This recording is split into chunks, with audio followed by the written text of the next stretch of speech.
All right. We are live. I'm going to tweet out that I'm live real quick.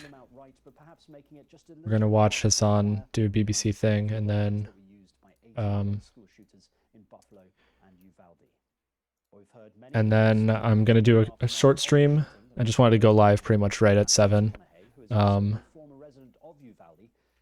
Okay, let me type a tweet here. This gun responsibility issue is one that we agree on more than we don't. Watching Hassan's. Look, this should be a nonpartisan issue. This should not be a partisan issue. There is not a Democratic or Republican value in one single act of these shooters. It's not. But people in power have failed to act. So we're asking you. Yeah, let me retweet this now. Please ask yourselves, can both sides rise above? Can both sides see beyond the political problem at hand and admit that we have a life preservation problem on our hands? Matthew McConaughey there. Well, relatives of victims of another mass shooting, this time by a suspected white supremacist in Buffalo, just 10 days before the killings in Uvalde, were also in Washington. This is what a victim's daughter had to say. Because I stand by about 10 seconds, Gina. Story. My mom did not deserve the death that she had. Okay. But greater than that, I promise you that every tear I cry will be a fuel for action. Let me see. There we go. Yeah, we're watching. Hassan Piker, a political commentator who broadcasts daily to his audiences on Twitch, an online streaming platform. He joins us now from his home in West Hollywood. Hassan, thanks for joining us. Would you agree there seems to be real momentum now to get change?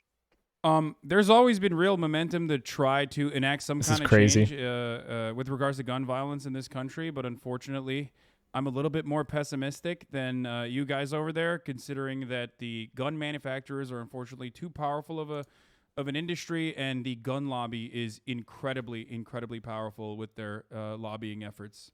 So we'll see. I'm not holding my breath, though. Yeah, we've heard from Mitch McConnell, who seems to have changed his tune a little bit in terms of the Republicans. Do you think there is an appetite among Republicans now? This is wild. This is like...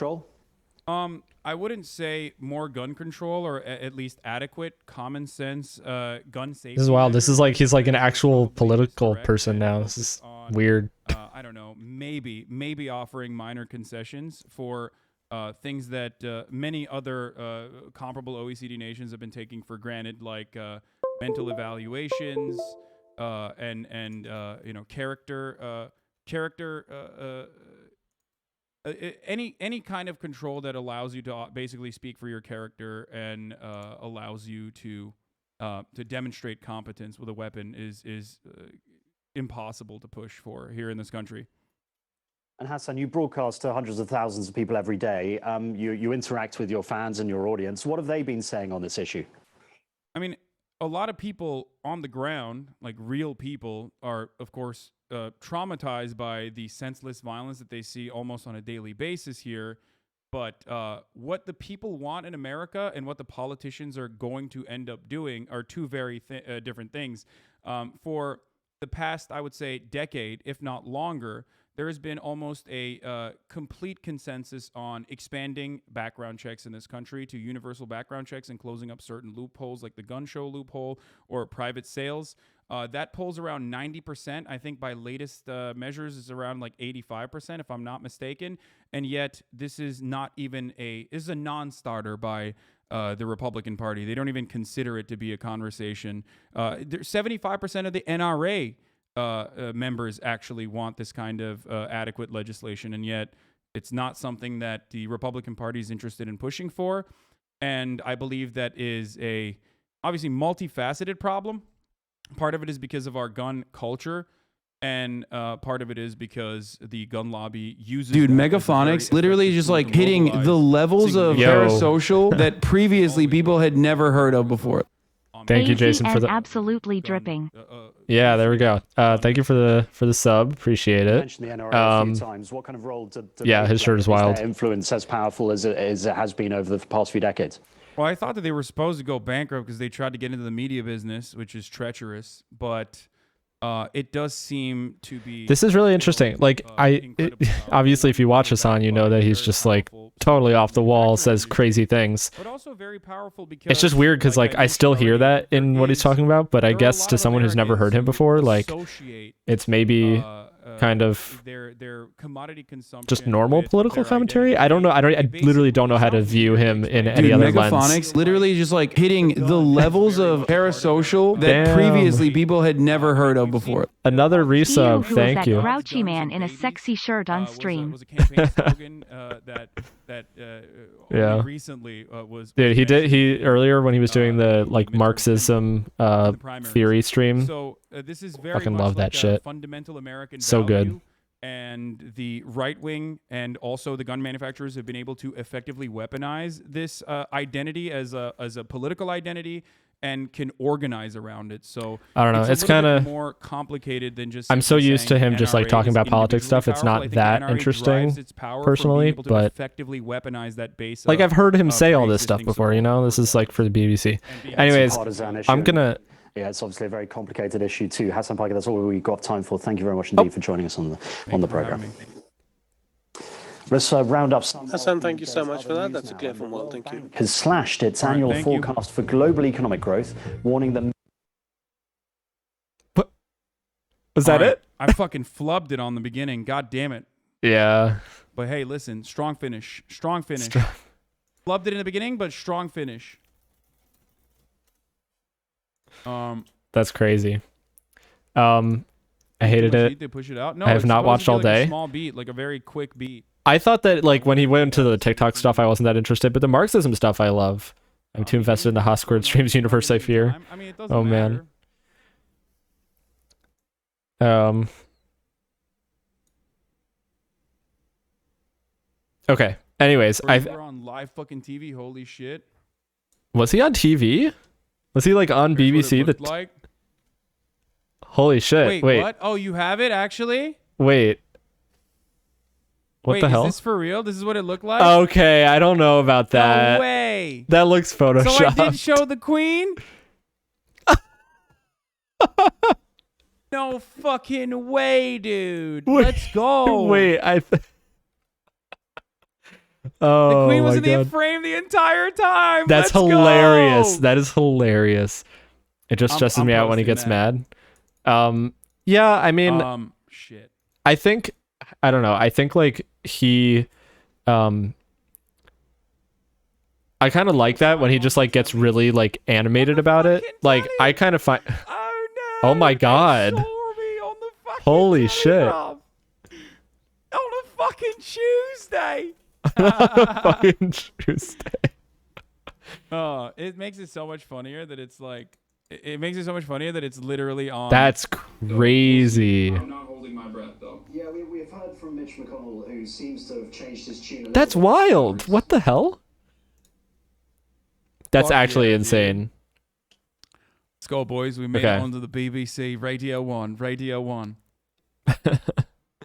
They're going to think you're a huge fan of the Queen. I don't care. I love that. Yeah, great.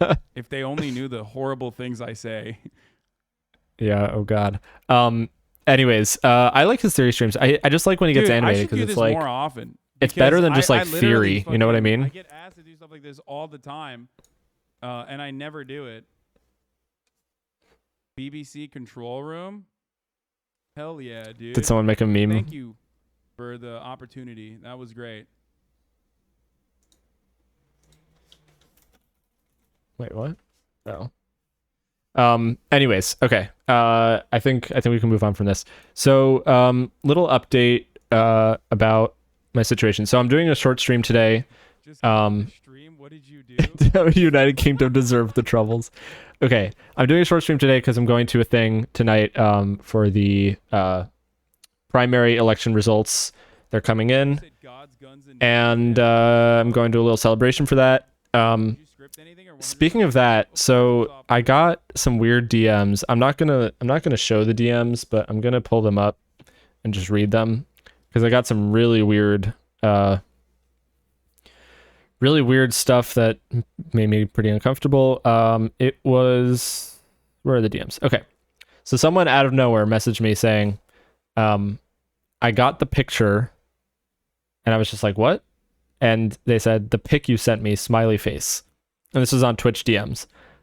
And then I didn't respond after this, but they said, the picture of the house. I'm heading to California and going to the, quote, house. Smiley face. Don't be at the, quote, house when I get to California. I'm warning you, is what they said. I don't know this person. I think they just came from, like, fucking Hassan's chat. But, yeah, that was pretty freaky. So I was like, I know that they don't know where I live or anything, obviously, so that's not really a problem. But needless to say, I fucking... like reported them immediately and all that. So they're suspended from Twitch. Yeah, they're suspended from Twitch and all that. So I don't have anything to worry about, I don't think. But still pretty weird. So yeah, that on Sunday I was busy, which is why I didn't stream Sunday, and then tonight I'm busy, so I'm not going to be streaming for super long. In fact, I need to see how long it's going to take. It's going to take me like let's see. Okay, if I arrive by 9 p.m., it takes 28 minutes. Okay, cool. So I'll probably stream until like 8:30 or so, and it's 7:14 right now. So, I don't know what to stream. I might, let's see if there's like any video or things that I can stream. Hassan's probably going to end stream pretty soon. But, oh, we can watch, Not Just Bikes. Dude, that was great. That was cool. Let's see. I showed the true girl boss, the fucking queen, bruv. I made it on the telly on a Tuesday nonetheless, and I had the queen behind me. That's crazy that he's on. Wow, too busy for the mega heads. I know, I'm sorry. Diaper painting was in view. That's fine. The what painting? So was the fucking USSR Ushanka.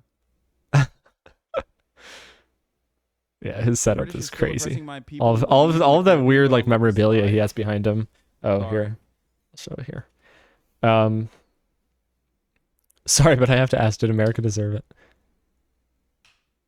Imagine the BBC Imagine controller the who's seeing the control chat room room. seeing the chat filled with Free head. free heads. That's pretty When a good. 60-year-old British grandma sees an American with the Queen, Obama, and Lenin in the background. So they played at like 3 a.m. Like, how does that work? Oh yeah, what time is it there? Oh yeah, it's like 3 a.m. That's so weird. Okay. Anyways, we're moving on from. Hey, Miss Sinclair, welcome. Okay, we're not watching that anymore. We're gonna watch some Not Just Bikes stuff to get doom pilled about American infrastructure. I think I'm trying to remember. I think Hassan watched a video about like oh yeah, it was like the California high-speed rail thing, and yeah, I just the more that I think about political stuff like this, the more I just get like really bummed out about like, okay, I don't know if I can like make a diagram of this, but basically my biggest political like doom pilling, whatever you want to call it, is like the realization that, I've talked about this before I think, but the realization that any reform that we want that's like not currently popular, as far as like, you know, like socialist stuff, like it's not that it's not popular, it's just that like the willpower to do it requires like cohesiveness instead of piecemeal like legislative, you know. Why doom pill when you could meme slay? Yeah, that's true. Also, yeah, that reminds me, Feds, I made a new sub emote there, and I put in your username as like to credit you with it. I think you have to like approve it or something so you can get the badge, the creator badge. But if you wanted that, I made that emote.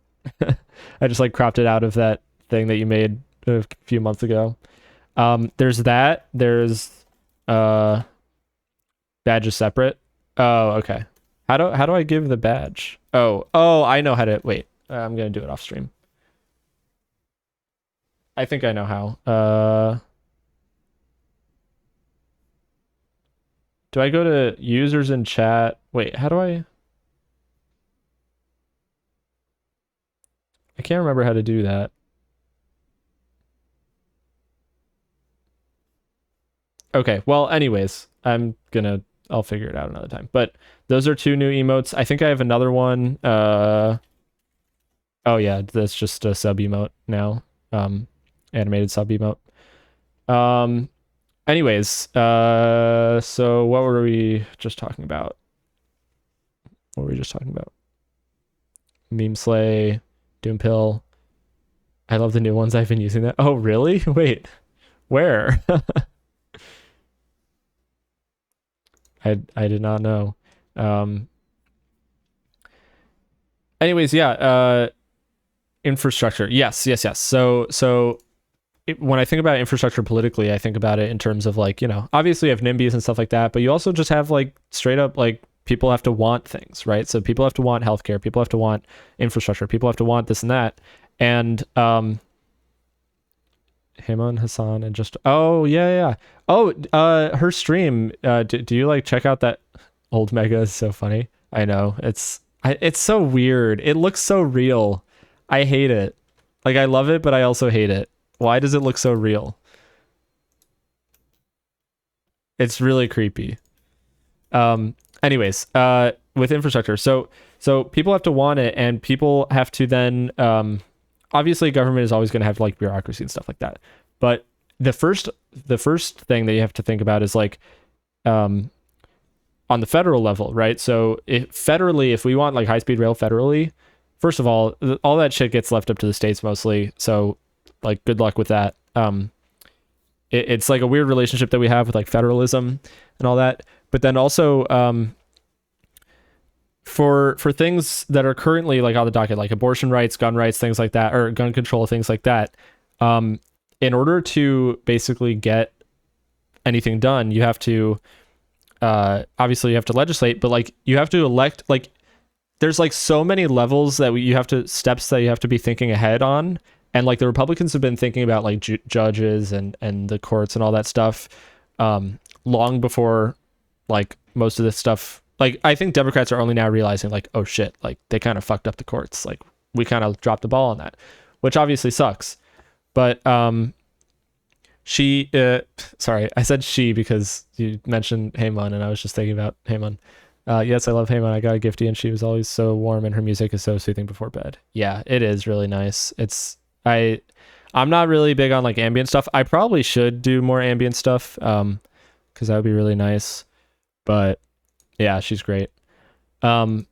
Anyways, what was I saying? Oh yeah, just like the realization that like anything that we want to do legislatively has to be like so many steps ahead. Like you have to convince voters to want something.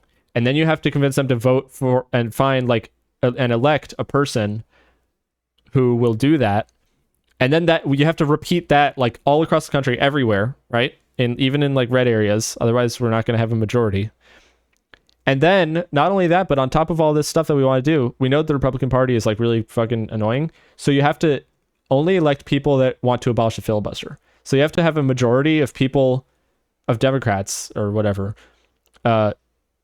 voted into power to abolish the filibuster. But that's not even a popular enough position among voters yet, which is fucking insane. So it's like, okay, you have to convince voters that you want to abolish the filibuster. Then you have to have the politicians elected that want to abolish the filibuster. Then you have to abolish the filibuster. Then you have to expand the court, because otherwise the court's just going to smack everything down automatically, right? I mean, conservative Supreme Court. I think we're at the point in politics where like, if any law gets passed at the federal level, there will be a Republican state that will decide to take it upon themselves to sue the government over it and just take it all the way to the Supreme Court. Like not even stop halfway through, just literally take it all the way.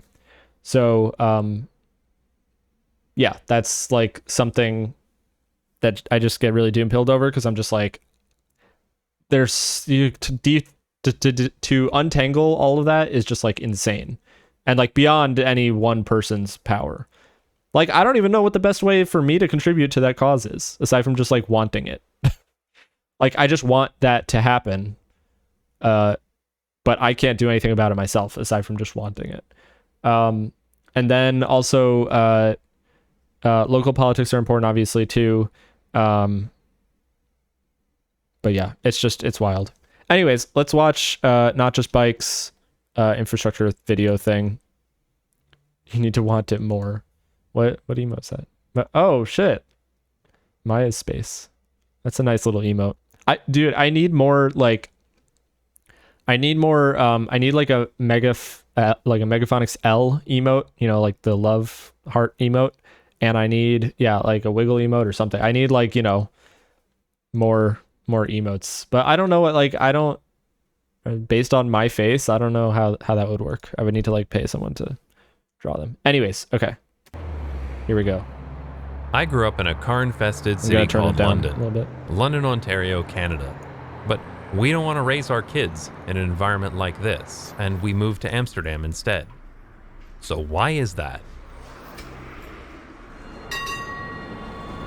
One thing you immediately notice when coming to the Netherlands is that there are a lot of children around. You'll routinely see even young children cycling to school, playing with their friends, and just hanging out in the city. The Dutch are famous for having the happiest kids in the world, and a big part of that is the fact that they can literally have chocolate sprinkles for breakfast.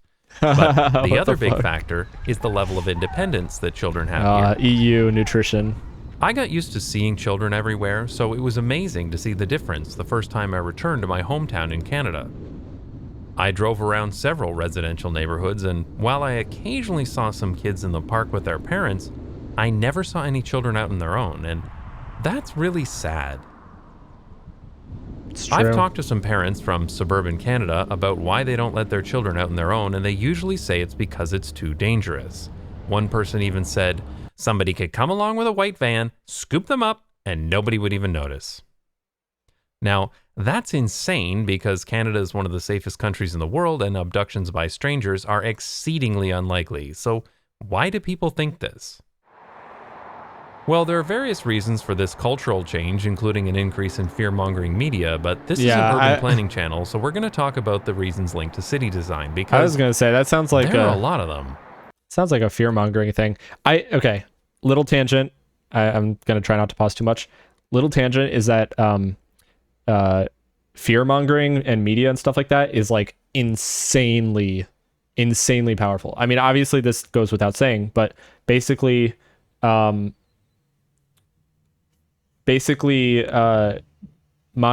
dad sent me an email, or sent me a Wall Street Journal article about so LA has a mayoral race, and one of the guys that's running is named Rick Caruso. If you haven't heard of him, he's like a real shithead, and he's basically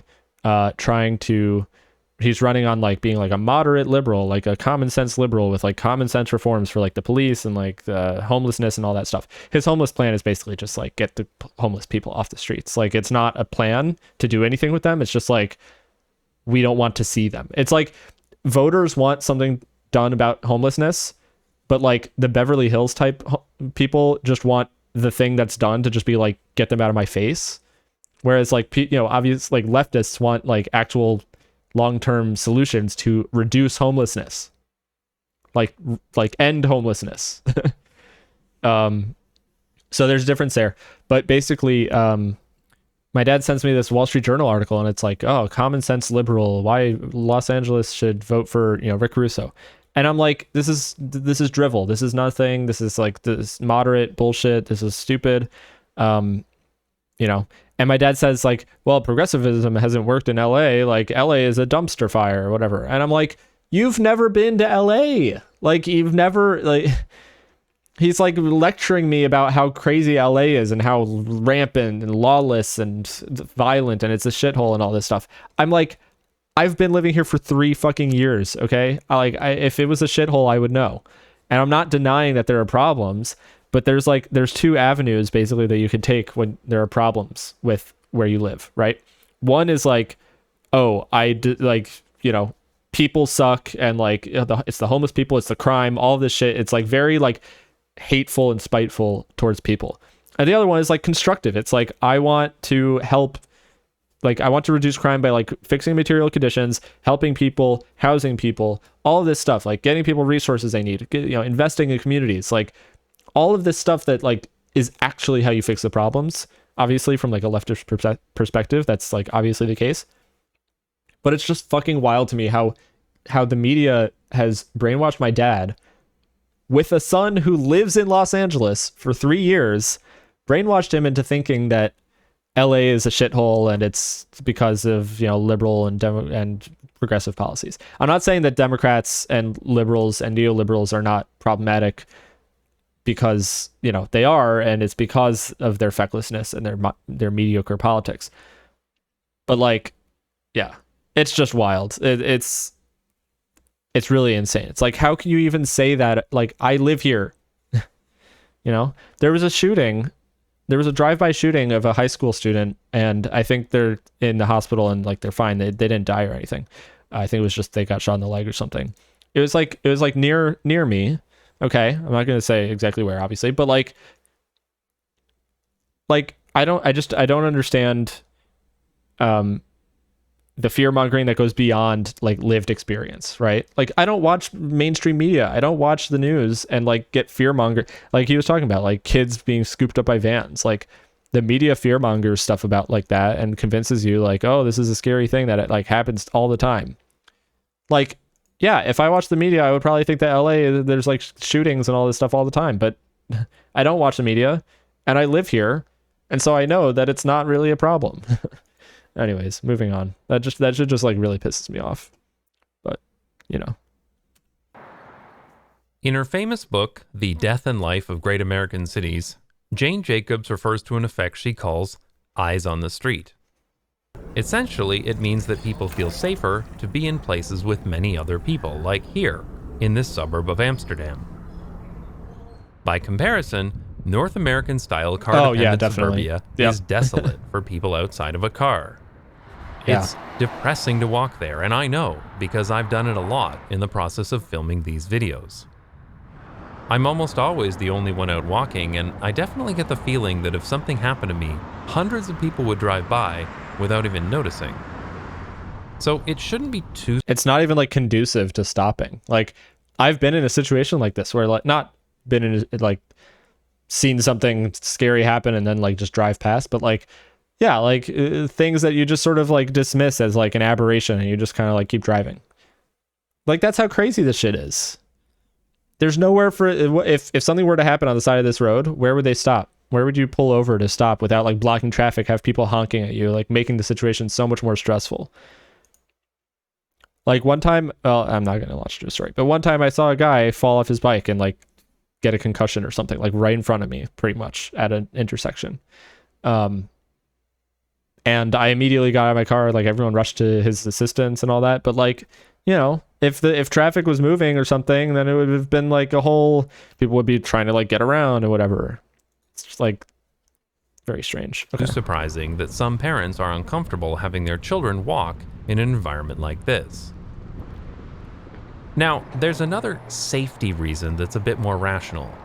Canadian and American cities are really dangerous for pedestrians.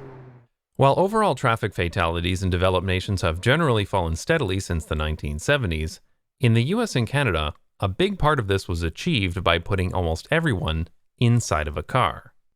But while people inside of cars may be safer, pedestrian deaths have increased significantly in the past few decades due to an increase in car traffic, larger trucks and SUVs, distracted driving, and higher vehicle speeds.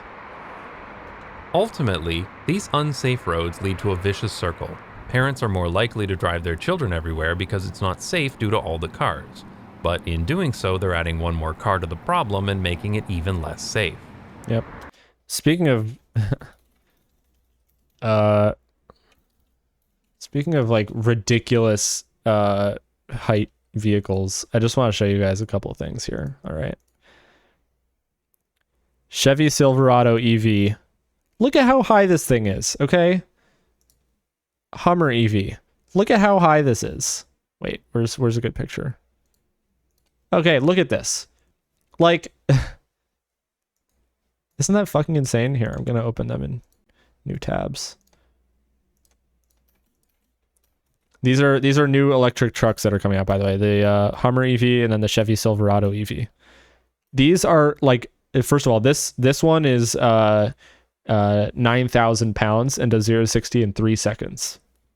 By the way, fun little fact about that. It's like the weight of like a house, more or less, and it can launch at you at 0 to 60 in 3 seconds. And this one too. Yeah, that was one of the things that surprised me when I went to the US. Yeah, just like the size of the vehicles. It's crazy. I really wish the front bumper goes up to my shoulder. Yeah. Yeah, it's wild. And it's totally it's not even that it's unnecessary. It's that like, I think I really hope that the trend towards electric vehicles, I mean, aside from the fucking, those 2 electric vehicles I just showed, I hope that the trend, that it trends more towards miniaturization than like utility. Because the whole thing is like, oh, we can keep the hood, the engine hood, and just put a front trunk in it instead of having the engine.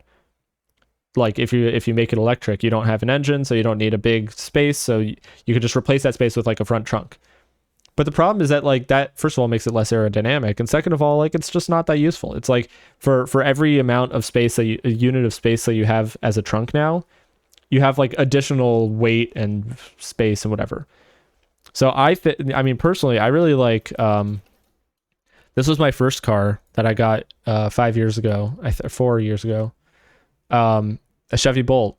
Look at this. Look at like that short little overhang. I love that. Look at that. This is a really well designed electric car in my opinion, because it's compact. It has very short overhang, slopes all the way down like that. Very good, you know. No complaints about this, right? But yeah, people want fucking SUVs. People want this shit. Look at this Cadillac Lyric. This one's not that bad. But like, I don't know, it's just like, it's stupid. So I hope that we get more EVs like this that don't need to have that much in the front, and so you can make it still very good in crash protection, all that stuff, but then, you know, still, yeah. Anyways, back to the video. I keep pausing. I'm worse than Hassan, I think. Speaking of which, okay, he's still going through memes. Okay. I'd like to point out that this is a unique problem caused only by cars. I mean, nobody ever kept their kids from walking to school just because too many people took the tram. But also, it's impractical for children to go anywhere on their own in a place like this. Suburbia is car dependent. That means it's almost impossible to get anywhere without a car. So even if you wanted your child to walk somewhere, they simply can't. It's either too far, or it's not feasible because of a lack of sidewalks. When I have discussions with people from my suburban hellscape of a hometown, they usually agree that the city is quiet and soul-crushingly boring, but they will inevitably say, "But it's a good place to raise children." I completely disagree. Suburbia may be a good place to shelter toddlers, but as soon as a child is more than about 6 years old, being trapped in a McMansion on the edge of town seriously inhibits their growth and independence. They might be able to walk to a friend's house if they're lucky enough to live somewhere with a sidewalk, but they're unlikely to be able to walk to school or anywhere else for that matter. In the Netherlands, 60% of children walk or cycle to school compared to 28% in Canada. Mostly those kids who live in the few remaining walkable pre-war neighborhoods that would be illegal to build today due to modern zoning. Yeah. But when I was Don't get me started on zoning. That's a whole can of worms. a kid, that number was 58% in Canada, almost identical to the Netherlands today. Look at these Canadian kids walking through their rural school in the 1920s, through the snow, uphill both ways. Yeah, that never happens anymore. This is the bicycle parking lot of a typical middle school in Amsterdam. And this is the bicycle parking lot of an elementary school. It is obvious here that the majority of children arrive on their own bicycles. I'm constantly hearing excuses from North Americans as to why kids can walk or cycle to school in the Netherlands, but not in Canada. And it's usually some nonsense about the weather or the hills. Do either of these things explain the massive drop in the number of kids walking to school in Canada? Did Canada's weather get worse in the past 40 years? Did the hills get higher? No, of course not. But we did stop building family-friendly housing anywhere that wasn't car dependent. What the fuck? Meanwhile, here in the That looks Netherlands, depressing. it's not just kids in cities who cycle to school, it's everywhere. That is a crazy visual. A bike parking lot. I think this might be the biggest bike parking lot. Like, I think this might be bigger than the biggest bike parking lot in America. America bike parking lot. Let's see. America just like doesn't have bike parking lots. That's crazy. Wait, what the fuck is this? Oh, what's the is Amsterdam the city where people just like don't even own bikes? You just kind of like take a bike and then leave it, and it's just like a communal like bike thing. Like no one actually owns a bike. What's the city? There's a city where there's something like that in Europe.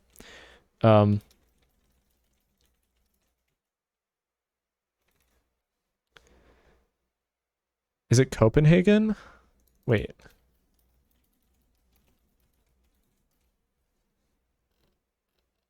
Where's the cycling? Is it Amsterdam? There is a public bicycles.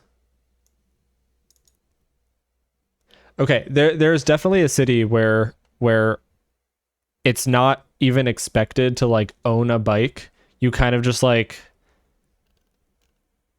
grab a bike and go kind of thing. But it's like it's kind of like a self-sustaining thing. It's not even like a business or anything like that. I could be wrong. I thought I remembered hearing about that somewhere. Is it Amsterdam? Let me see.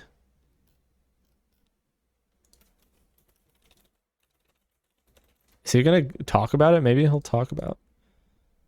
Oh wait, that's not Wikipedia.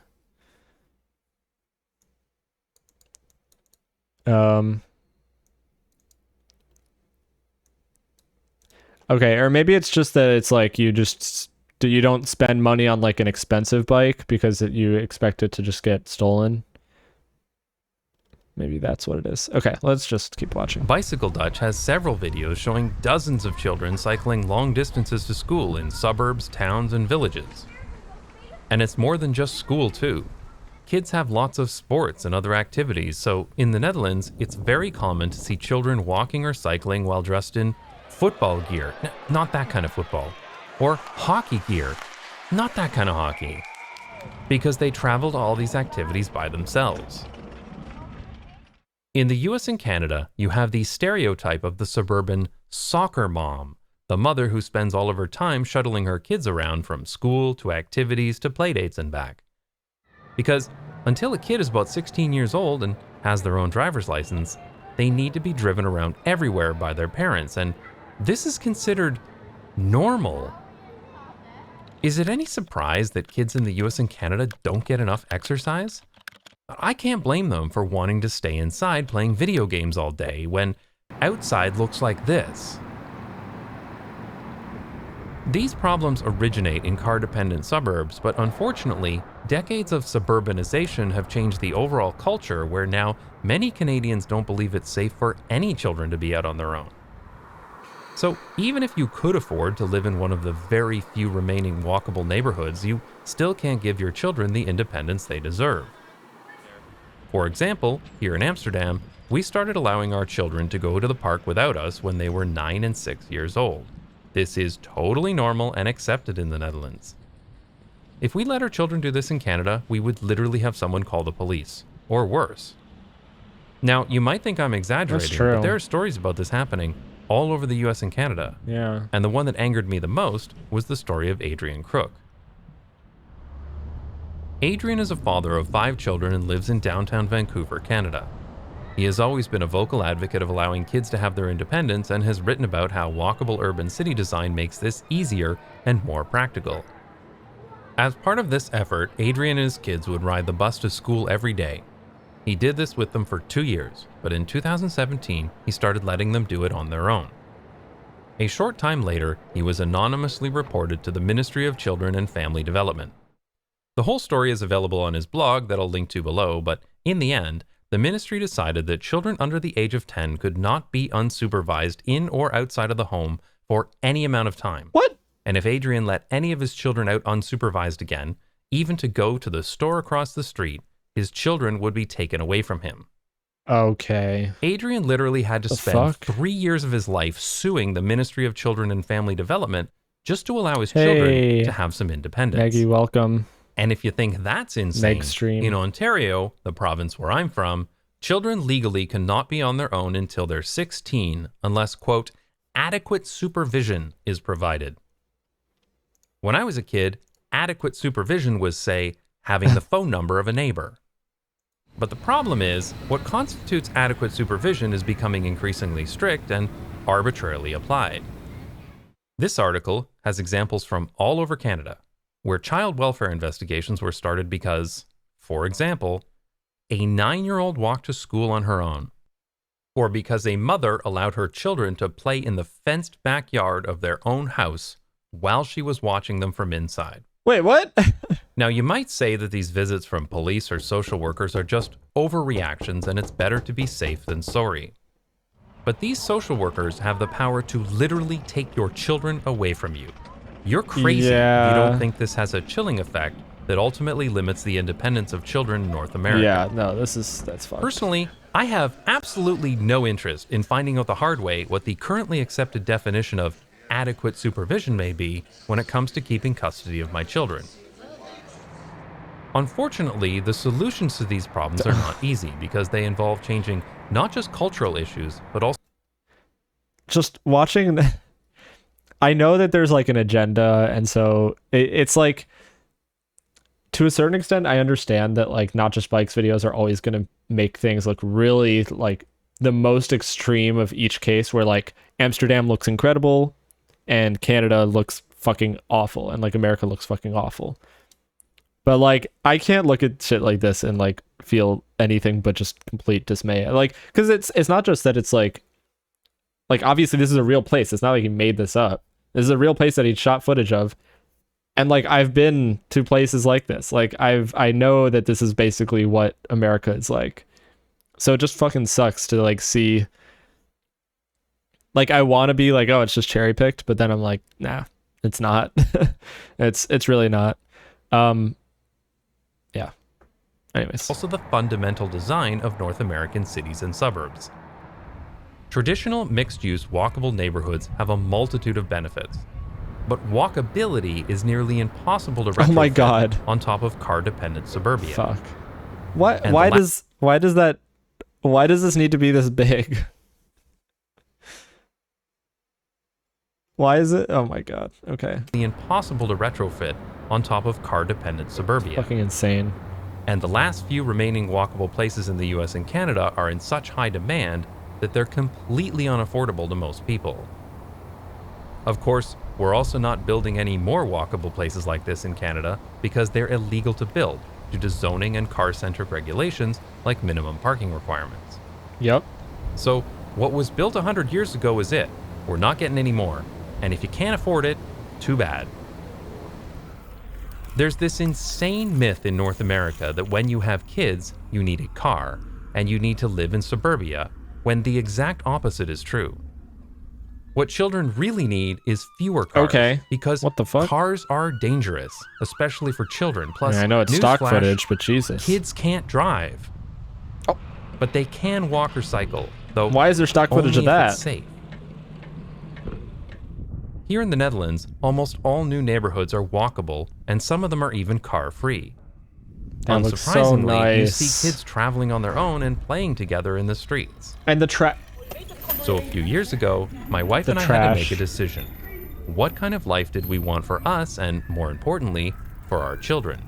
And the solution seemed pretty clear.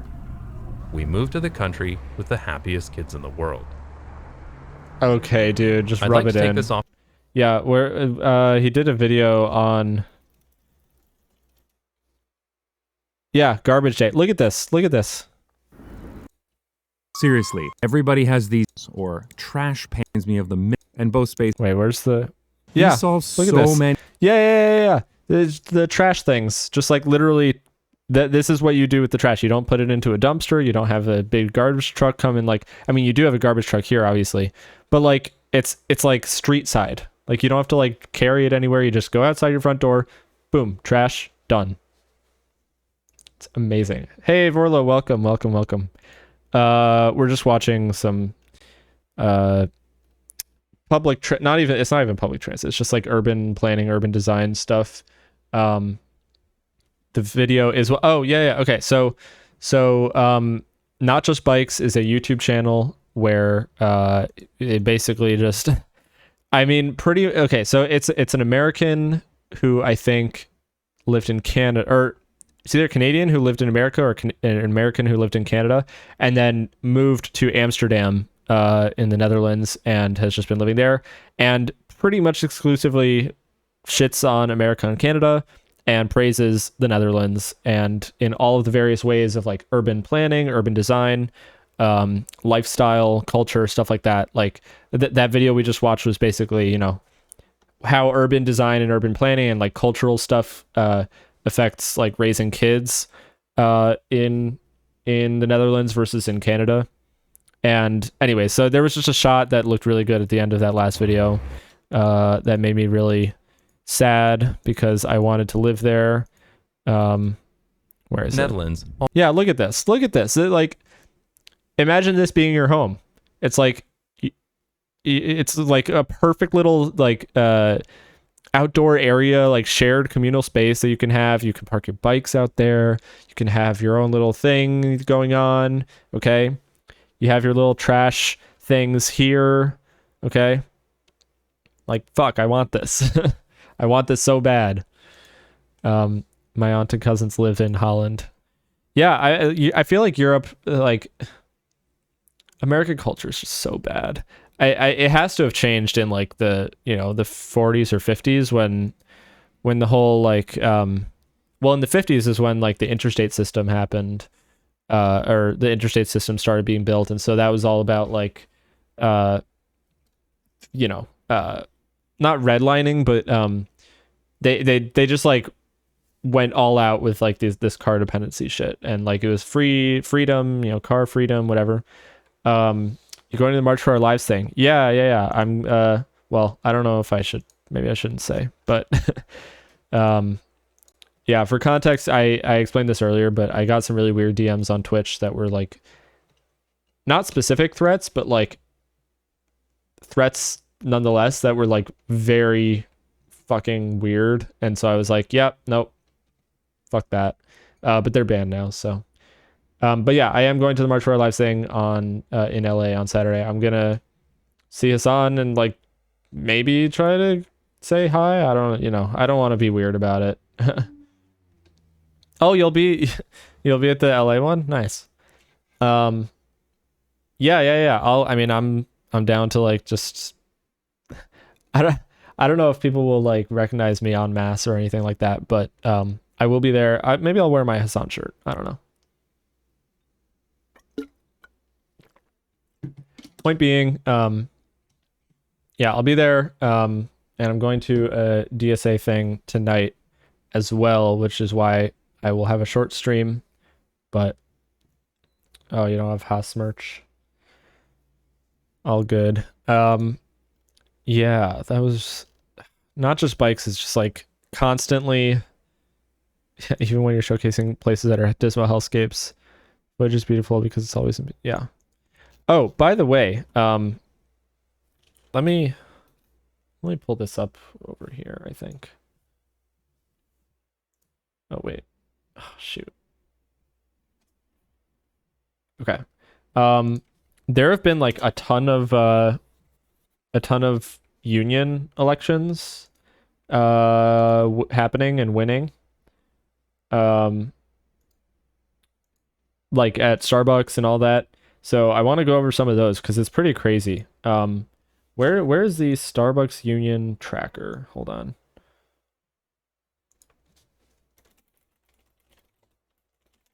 Starbucks union tracker. Let's check it out.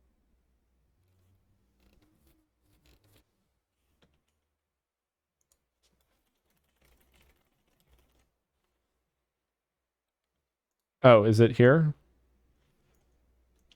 Let's see. Unionized. Okay, yeah, so look at that. Okay. This is awesome. This is incredible, okay? 2,308 total employees are now unionized at 87 locations, Starbucks locations. What is this? Votes in favor, votes against? Okay, I don't know how that all works out. But basically, oh wait. Oh, this isn't even updated. What the hell?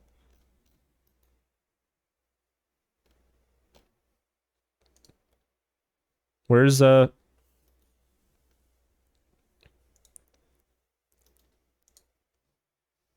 is this it?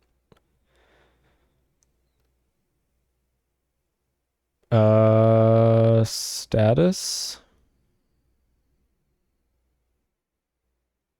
Okay, anyways, point being, Starbucks unions are popping off, all right? And there have been so many that have won. Like, I think in the last, 2 days, there's literally been, 10. It's pretty wild. Let's just check.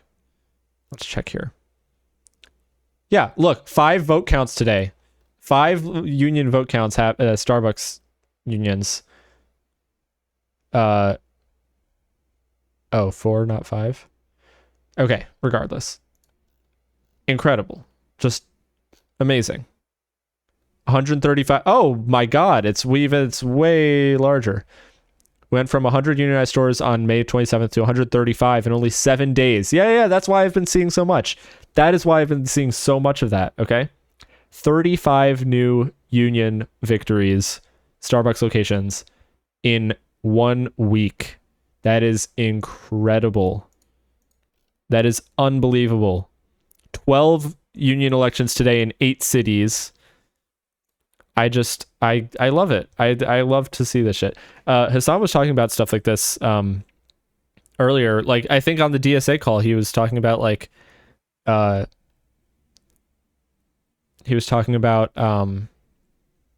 fucking how to organize, how to be excited for organizing and how to organize your workplace and stuff like that. And yeah, it's this is literally one of the only things that can give me hope, because there's nothing to be cynical about, right? There's literally nothing to be cynical about. It's literally just unions winning. I mean, that is the goal. So that's super exciting. What's this Tom Scott video? Okay, we'll watch this. But yeah, love that shit. I'm gonna look for some other Twitter stuff to comment on. Okay, hear me out. If you have enormous amounts of money, the right thing to do with it is to help other people and the world, obviously. But very rich people will likely spend some money showing off, and I can't help feeling that if that is going to happen, then it might be nice if things like this came back into fashion. In English, the word water feature seems almost quaint. It implies a small fountain in a backyard or a little stream running down to a pond, some little babbling brook diversion to break up a suburban garden. But the German translation for that is Wasserspiele, literally water games. And if you were very rich German nobility 300 years ago, water games might include a massive hillside park, a 7-ton, 11-meter high statue of Hercules, and a fountain that reaches 50 meters high. This is the Water Games of Burgpark Wilhelmshöhe in Germany. It's now a World Heritage Site. Is that high? The water features here are powered by gravity and controlled on demand by mechanisms in underground pipelines, some of which are centuries old. Wir sind hier am Neptunbecken. Das ist der untere Teil der barocken Wasserspiele. Der Herkules, den wir über uns sehen, der ist 300 Jahre alt und das waren die ersten Teile, die hier im Bergpark erbaut worden sind. Die weiteren Landgrafen haben dann den unteren Teil, die romantischen Wasserspiele, erbaut. Also wir haben in einzelnen Abschnitten immer noch 300 Jahre alte Rohre. Die meisten sind allerdings schon einmal ausgetauscht worden. Die Technik dahinter ist immer noch dieselbe wie vor 300 Jahren. Also es gibt hier keine Pumpe, keinen Strom. Es läuft alles nur durch die Schwerkraft, durch Schieber, die geöffnet werden und geschlossen werden. By the time you see this video, the Wasserspieler will be open to the public for the summer season, but today they are just testing. A few lucky tourists were in the right place at the right time, but the team here didn't announce this was happening. Except they sort of did, because first there was a big release of water at the top and the cascades that go halfway down the hill. And I really wasn't expecting the noise.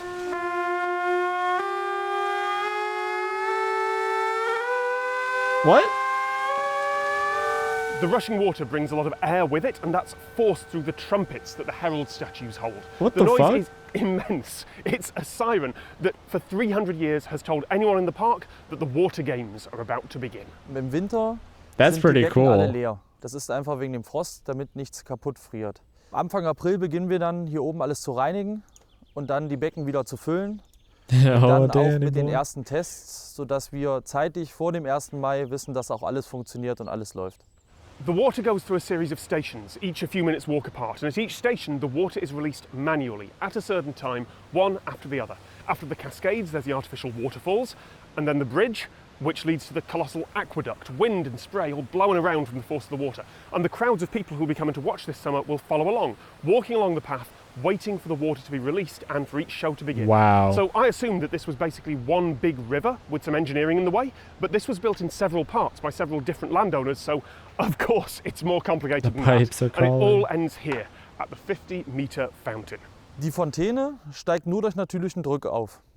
Die füllen wir 1 Stunde vor dem Wasserspielen, langsam, weil sonst die alten Rohre diesen Druck nicht aushalten. Und dann zu dem Wasserspielen wird ruckartig ein Hebel gezogen und so steigt die Fontäne dann 50 Meter in die Höhe. I was going to say that doesn't seem that high, aus 2 but verschiedenen Quellen gespeist. Die barocken Wasserspiele, the fact that it's like all die werden like vom Essigberg natural. gespeist. Und die romantischen Wasserspiele im unteren Teil, die werden nochmal aus einem ehemaligen Bergwerkstollen mit That's Wasser pretty sick. gespeist. Und durch die Schneeschmelze und durch Regenfälle füllen sich dann unsere Sammelbecken über den Winter über. Wenn das Wasser die Wasserspiele durchlaufen hat, dann ist es für uns weg. Also es wird nicht wieder hochgepumpt. Now, I'm not saying that building things like this should be a higher priority for rich people than feeding or housing the world or any other philanthropy, of course. And okay, maybe not fountains, maybe some other big physical art stuff, but I can't help feeling that if someone is going to spend huge amounts on vanity projects to show off their wealth to the world, why not make them spectacular and fun and built to last for centuries? That's pretty cool. Let me see what I was gonna cover. Oh, here's a little thing. If the road feels more difficult, dangerous than it used to, it's because it is. So in 1980, the average car was like, whatever. This is a road, you cut it in half, you got people parking on both sides, you got enough room for like the car and a bike to have a whole lane. And now the same road that theoretically has 4 lanes of, I think this is a little bit misleading because this assumes that like the roads haven't changed, that they haven't like expanded the roads, which they usually do. But, yeah. Oh, well, yeah. Here, look at this. This is literally that, like what I was just talking about, where they didn't expand the road. Yeah, that sucks. That's like, I hate that. Hate that a lot. Okay, let's see. What else can we look for?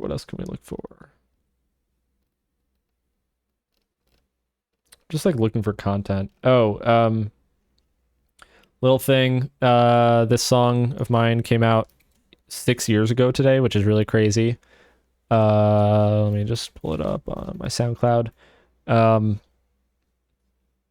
Yeah, it's weird because like it doesn't feel like it was 6 years ago. Cause like I still really like this song. Can I play it on stream? I think I can play my own music on stream. DMCA yourself if you play it. I don't think this is on Twitch DMCA. Twitch DMCA is weird because like it doesn't apply or it doesn't,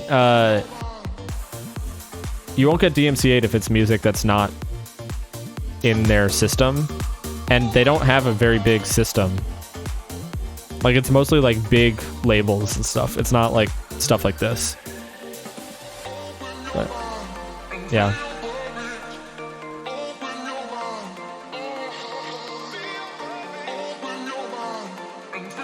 I think the thing that ages me about this, the thing that sort of weirds me out, is like this was before the 2016 election.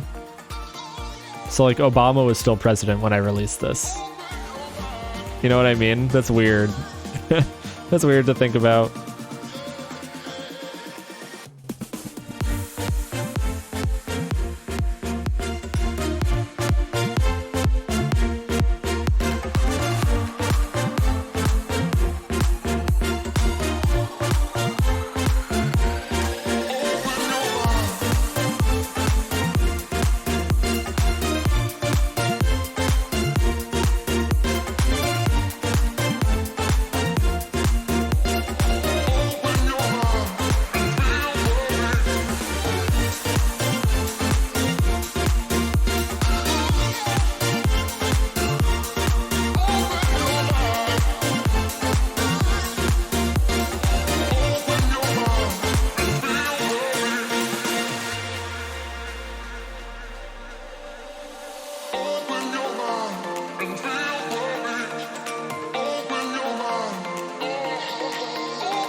I gotta make more stuff like this.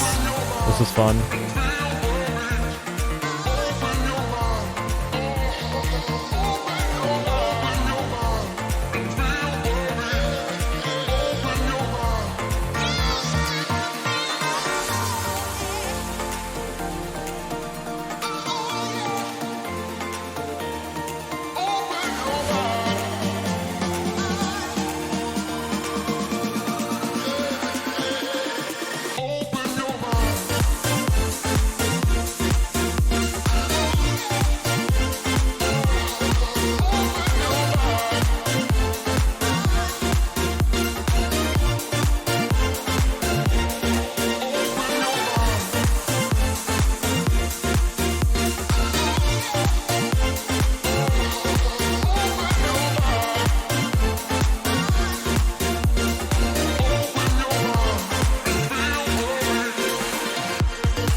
So yeah.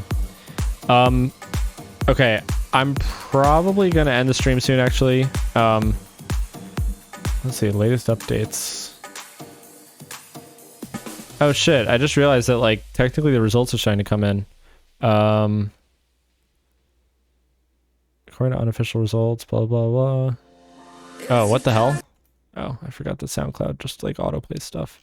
Who's the artist?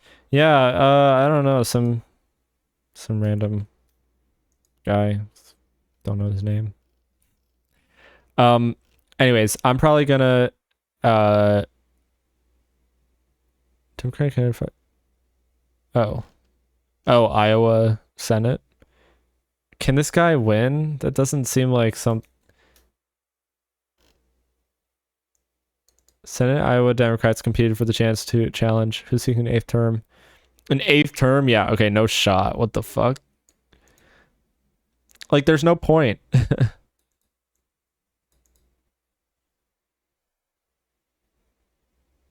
According to date, his first raised more than $100,000 during the blah, blah, blah. Okay, anyways,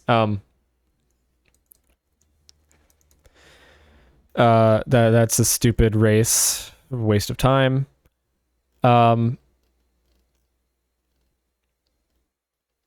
Anyways, yeah, I'm probably gonna hang up the stream here just because I have to get ready to go to this thing that I'm going to. Hoping, fingers crossed, for good stuff, good news for LA tonight. LA local races. Vorlo, I hope you voted for LA local races, or just in general, the California primary. Yeah, so gonna head out. It was a short, quick little stream. Just wanted to sort of get, touch base and go live, just so that people remember I exist. Yeah, sure. Oh, wait. Okay, well, I know some people don't think that voting is like that. I think that honestly, I didn't really care about local voting, or it's not that I didn't care, it's that I didn't. Oh, you didn't vote? Okay, well, it's not that I don't care or it didn't care before. It's just that I didn't really I think I've recently become more aware of like the effect of local politics. Like, oh, let me bring this down. I went to a DSA like rally thing for their city council candidate endorsements, and I saw like Adam Kahn over there and whatever, and it was pretty cool. I actually saw Dave Weigel there at this thing. This was like before he got canceled for his retweet. So it's kind of funny because I was like talking to him. I was just like, oh yeah, this is awesome. Like, huge fan. Anyways, all right, do I'll message you if you want to meet up on Saturday. Not sure what time I'll be there. Never been to a thing like this, so any pointers would be awesome. I haven't either. I didn't go to any. Unfortunately, I didn't go to any like Black Lives Matter protests in 2020. So I haven't been to anything like this in a while either. But yeah, definitely we'll be in touch. Anyways, one thing I was just gonna say is like they were saying that like LA City Council has 4 million people in LA City, and only like 15 city council members. Okay, so 4 million people, 15 seats. Chicago has 3 million people, but they have like 45 city councilors. So it's just like, I think that's pretty fucked up. And they said that they were basically saying the same. So that makes it like more important, I think. But anyways. All right, yeah, I'm gonna end the stream here, and let's just do a little raid. Why not? Let's do a tiny little raid. Who's streaming that I can raid right now?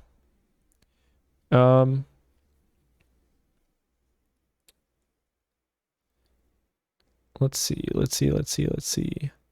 Joan is streaming. Joan Adams. Let's raid Joan.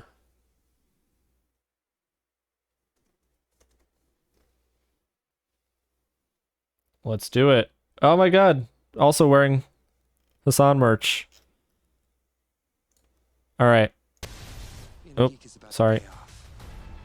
Okay, hold for raid. Let's do it. See ya. Netflix Geek Week 2022, June 6th to 10th. Go for another one just for old time's sake. Also, I haven't, done any of that since I was trans. Megaphonics, thank you for the raid. Am I completely sober now? Like,